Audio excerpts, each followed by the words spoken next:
안녕하세요 여러분, 비타민C입니다. 드디어 오랜만에 다시 찾아오는 이 시간, 바로 고백 리뷰 시간입니다. 고백 리뷰는 예전에 나온 물건 혹은 중고로 얻은 물건을 현 시점에 쓰기에 좋은지 알맞은지에 대해서 제 나름대로의 리뷰를 남기는 그런 영상이 되겠는데요. 제가 이렇게 기분이 좋은 이유는 바로 제 메인 카메라가 바뀌었습니다. 지금 여러분들이 지금 보고 있는 이 화면이 바뀌었는데요. 제가 바꾼 거는 이제 루믹스 GH5로 바꾸었고요. 전면 카메라를 4K로 바꾸니까 뭔가 쨍하게 바뀐 게 느껴지는지 모르겠네요. 어쨌든 여태까지 제 메인 카메라로 잘 사용해온 제 메인 카메라로 잘 사용해온 소니 알파7을 이번에 리뷰하고자 합니다. 제가 얘를 작년 초에 구매해서 거의 1년 가까이 사용을 했었고, 여러 사진이나 제 유튜브 영상 촬영에 메인 카메라로서 잘 사용해왔던 제품입니다. 어쨌든 지금은 사진용으로만 사용할 생각으로 더 이상 영상 촬영에 이 제품을 사용하진 않을 것 같지만, 그래도 이번 1년 동안 사용하면서 지금 와서 알파7이, 그러니까 정확하게 알파7 1세대 모델이 쓸만한지 어떤지 알려드리도록 하겠습니다. 알파7은 소니의 풀프레임 바디로서 1세대 모델이고요. 그리고 세계 최초 풀프레임 미러리스 카메라입니다. 공개일은 2013년 10월 정도 되고 2430만 화소를 탑재하고 있습니다. 화면은 3인치에 92만 화소, 그리고 틸트만 가능한 형태를 가지고 있습니다. 최신에 나오는 소니의 미러리스 카메라와는 다르게 틸트는 기본이었어요. 뷰파인더는 236만 화소가 되고요. ISO는 최소 100부터 해서 최대 25600까지 사용이 가능하고요. 그리고 확장을 하게 되면은 100 이하까지도 ISO를 건드릴 수가 있어요. 그래서 최소 50까지 시작을 할 수 있다라고 보시면 될 것 같습니다. 요즘 확장 감도까지 해서 20만까지 올리는 것에 비해서는 확실히 낮은 스펙이라는 것을 알 수가 있어요. 근데 이거는 초기 모델이기 때문에 어쩔 수 없는 부분이라고 보시면 되고요. 근데 웬만한 환경에선 6400 이상으로 쓰는 경우가 그렇게 많지는 않기 때문에 25600까지는 괜찮지 않나 라는 게 제 개인적인 생각이 듭니다. 당연히 프로분은 이 기기를 사용하실 거라 생각하지 않지만은 상업용이 아닌 일상용 혹은 저같이 유튜브를 촬영하시는 분이시라고 하면은 이 정도 ISO 수준이면은 나쁘지 않다라고 생각을 하긴 합니다. 연사 속도는 최대 2.5연사이고 속도 우선으로 하면은 5매까지 촬영이 가능하다고 하네요. 연사 속도는 좀 아쉽다는 생각이 조금 들어요. 최근에 나온 알파7 마크4만 해도 초당 10장까지 가능하고, 한 급 아래인 알파 6000과 비교를 해도 알파 6000은 최대 11장까지 찍을 수 있는 그런 연사 속도를 가지고 있으니까요. 그런 알파 6000보다 좀 낮은 연사 속도를 가지고 있다는 거는 아쉽다라고 느껴질 수밖에 없을 것 같아요. 그래도 2세대 모델인 알파7 마크2와 같은 스펙이니 이를 위안으로 삼아야 할지 모르겠네요. 셔터 속도는 8000분의 1세크, 그리고 포컬 플레인 셔터를 탑재하고 있습니다. 바디는 마그네슘 합금과 플라스틱의 혼합 바디이고요. 무게는 약 474g 정도 됩니다. AF 포인트는 117 플러스 25개의 초점 지역이 있고, 그리고 위상차 컨트라스트 AF가 탑재되어 있기 때문에 최신 모델만큼은 아니지만 나름 빠른 AF를 가지고 있다라고 보시면 될 것 같아요. 당연히 소니 미러리스 카메라이기 때문에 이 마운트를 채택하고 있고요. 크롬렌즈 풀프레임까지 가리지 않고 모두 착용이 가능한 그런 제품입니다. 그리고 카메라 성능이 어느 정도 수준인지 확인을 하기 위해서 DX5 마크에서 검색을 해보면은 카메라는 전체적으로 90점대로 높은 점수가 나와주기 때문에 현재 사용하기에도 무난한 수준이라고 보시면 될 것 같다. 객관적인 부분으로는 그렇다라고 보시면 될 것 같습니다. 저는 이 제품을 말씀드렸다시피 작년 이맘때쯤에 구매를 했어요. 당연히 이 유튜브 활동하기 위해 구매를 한 점도 있고, 제가 이전에 레비ュ를 했었던 알파 5000의 한계가 너무나도 많이 느껴졌기 때문에 풀프레임 카메라를 구매하고자 한 점도 있었죠. 소니는 그때 당시에 제가 알고 있던 카메라 브랜드 중 가장 괜찮은 브랜드라고 생각을 했어요. AF가 잘 잡힌다, 카메라 성능이 좋다, 미러리스로 선두에 있다 라는 다양한 얘기를 들었던 것도 있었고, 우리나라도 기본적으로 대부분의 사람들은 카메라를 사용한다라고 하면은 소니, 캐논, 니콘 이렇게 세 가지의 카메라 3대장을 이렇게 사용을 하고 있기 때문에, 그렇기 때문에 소니 카메라를 선호하게 되긴 하더라고요. 하지만 컴퓨터만큼 혹은 그보다도 더 비싼 카메라를 새 것으로 그 가격에 구매를 하는 것이 선뜻 쉽지는 않더라고요. 그래서 100만원 이하로 구매가 가능한 풀프레임 카메라는 뭐가 있을까 했는데, 그때 당시 선택지는 제가 구매한 알파7 1세대 모델밖에 없더라고요. 당시 저는 이 제품을 42만원에 저에게 있어서는 좀 거금을 들여서 구매를 했습니다. 번들 렌즈까지 같이 포함해서 이 제품을 구매를 했고요. 그래서 제가 알파 5000을 쓰면서 느꼈던 불편함이 한 4가지 정도 있었거든요. 첫 번째로는 짧은 영상 촬영이 있었고, 두 번째로는 뷰파인더의 유무, 그러니까 알파 5000은 뷰파인더가 없었죠. 그리고 세 번째로는 센서의 크기는 크롭 센서라서 나름 큰 편이긴 해요. 사실 큰 편이긴 하지만은 그래도 풀프레임에 좀 더 관심이 있었다라는 부분이 있었고, 마지막으로는 AF가 제가 느꼈었던 단점이라고 생각을 합니다. 어쨌든 이 정도가 제가 느꼈었던 단점이었었는데, 일단 제가 이 카메라를 구매한 이유도 영상 촬영을 위한 거다 보니까 알파 5000은 소니 미러리스 모델 중에 거의 초기 모델답게 부족한 부분이 좀 많이 느껴지긴 했어요. 저 위에 4가지 중에 3가지는 이 알파 7이 해결을 해주더라고요. 뷰파인더가 있어서 사진 촬영하기도 좋았고, 센서도 풀프레임으로 있기 때문에 조리기만 잘 조여주면 심도 표현하기도 좋았고, 그리고 또 이제 그 어두운 환경에서는 그래도 알파 5000에 비해서는 이런 노이즈라든가 이런 걸 잡아주긴 하더라고요. 이런 부분에서도 꽤 좋았고요. 그 다음에 AF도 알파 5000에 비해서는 당연히 초점 포인트도 많기 때문에 그 알파 5000에 비해서는 잘 잡아주었다라고 저는 그렇게 생각을 하고 있습니다. 하지만 이 짧은 영상 촬영은 알파 5000보다 좋을지는 몰라도 제 기준에서는 그렇게 만족스럽지는 못했다라는 게 들더라고요. 그러면 이제 구체적인 장단점에 대해서 좀 얘기를 해볼게요. 먼저 핫슈와 외부 마이크 지원입니다. 알파 7은 기본적으로 핫슈가 있어서 카메라 액세서리를 달 수가 있다는 장점이 있습니다. 그렇기 때문에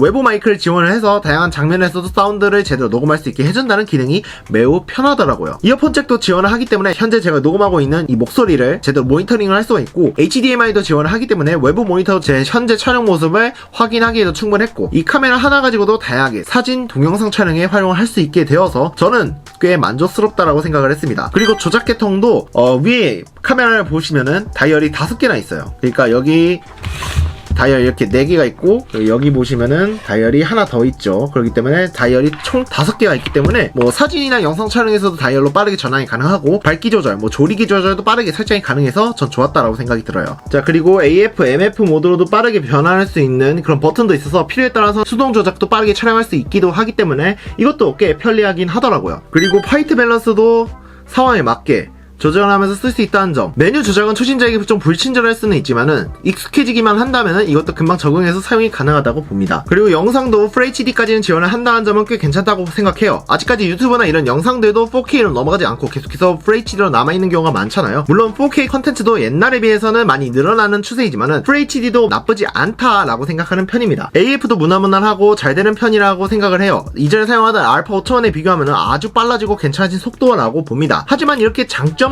있으면은 제가 이 리뷰를 남기지 않았겠죠. 단점에 대해서도 좀 얘기를 해보자면은, 일단 바디 자체가 좀 문제가 있다라고 봐야 될 것 같아요. 바디가 마그네슘 합금 플라스틱 혼합 바디예요. 플라스틱 바디이기 때문에 그만큼 크랙이 잘 날 수도 있다라는 얘기입니다. 바디에 엄청 별로다 이런 건 아니지만은 확실히 플라스틱 바디이고 중고로 구매한 만큼 신경 쓰인다는 부분은 어쩔 수 없지 않나 싶습니다.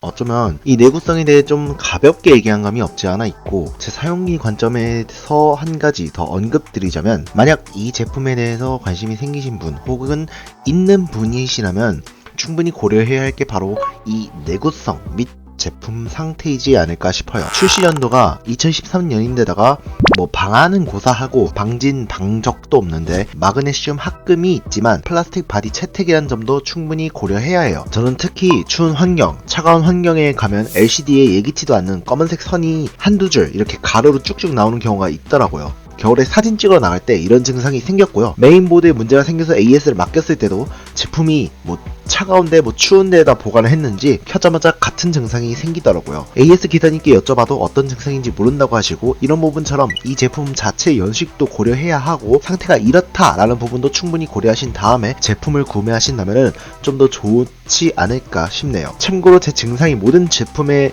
생기다고 볼 수는 없어요. 제 제품이 좀 특이한 경우도 있을 수도 있고 그럴 가능성도 있어요.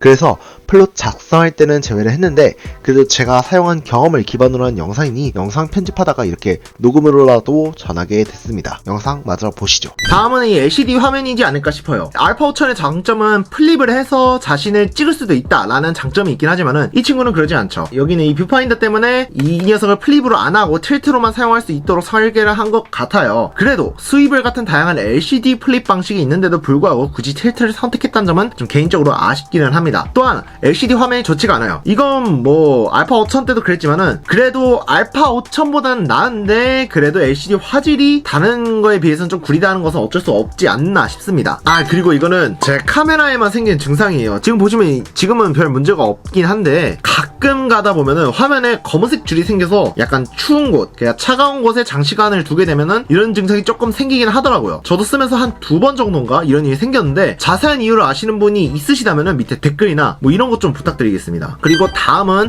배터리 부분이에요. 배터리가 생각보다 시간이 좀 짧다라고 느껴져요. 그러니까 이거는 구형 모델들의 공통적인 특징이기도 합니다. 애초에 배터리 용량 자체가 작은 것도 있고 중고로 구매했던 배터리인 만큼 사용시간이 짧다는 것은 어쩔 수 없다라고 봅니다. 하지만 배터리 시간이 짧은 것도 짧은 것이지만 겨울에 들고 나가면 빨리 배터리가 방전이 되는 그런 경우도 있더라고요. 그런 부분에 있어서는 좀 아쉽다는 생각이 들어요. 촬영 부분도 얘기 드리자면 확실히 화질은 요즘 것만 못하다는 생각이 들어요. 물론 옛 기기인 것을 감안을 해야 하지만은 확실히 이걸 상업용으로 쓰기는 아직 좀 아쉬운 화질이고, 요즘에 나오는 같은 2400만 화소의 센서를 채택했다 하더라도 거기 안에 들어가 있는 칩의 성능 그리고 해상도 이런 부분에서 차이가 난다는 점은 좀 아쉽게 느껴지긴 합니다. 또한 영상 촬영 때도 그렇게 오래 촬영하지 못한다는 점은 좀 아쉬움을 느껴져요. 방금 얘기했던 배터리 문제도 있지만은 가장 문제가 되는 부분은 발열이라고 생각을 해요. 이 증상은 알파 5000에서도 있었고 제가 이 제품을 쓰다가 한번 고장난 적도 있었는데 그것도 바로 이 발열 증상이 있었기 때문입니다. 특히 여름에는 이 발열 증상이 좀 심해서 찍는 데만 해도 세월아 네월아 걸렸을 정도로 꽤 오래 걸렸습니다. 상당히 촬영하면서도 스트레스 많이 받더라고요. 심지어 열을 받은 상태에서 무리하게 찍게 되면은 영상 파일이 날아가거나 아니면은 이제 제가 방금 전에 얘기했다시피 메인보드에 문제가 생겨서 아예 카메라 자체가 고장나는 경우가 생길 수도 있습니다. 그러니 만약 이 제품에 대해서 관심이 있으신 분은 꼭 주의해서 쓰셔야 될 것 같습니다.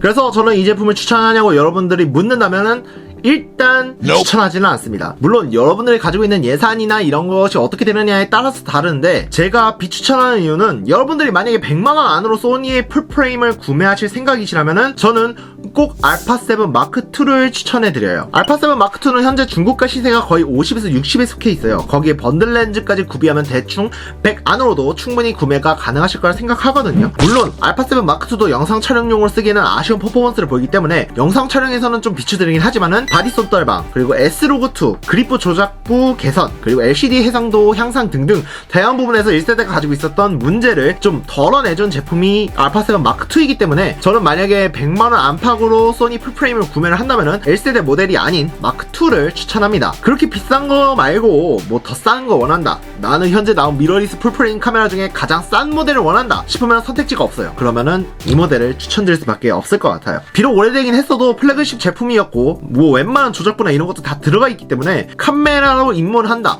풀프레임 맛을 보고 싶다 이러면 저는 이 제품을 추천드릴 수밖에 없어요. 그렇다면 저는 이 제품을 추천드립니다. 물론 여유가 있으시다면은 저는 그렇다면은 마크2를 여전히 저는 추천드리긴 합니다. 네, 여기까지가 알파7 1세대에 대한 제 고백 리뷰였고요. 뭐 다음엔 좀 더 다양하고 유익한 리뷰를 가지고 돌아오도록 하겠습니다. 제가 요즘에 영상을 올라오는 게 조금 떼지고 그러는데 시간적 여유가 생기지 않아서 좀 뜸하게 올리게 됩니다. 그래도 최대한 열심히 올려보도록 노력을 하겠습니다. 그러니 이 제품에 대한 궁금하신 부분이 있으면 밑에 댓글 남겨주시고요.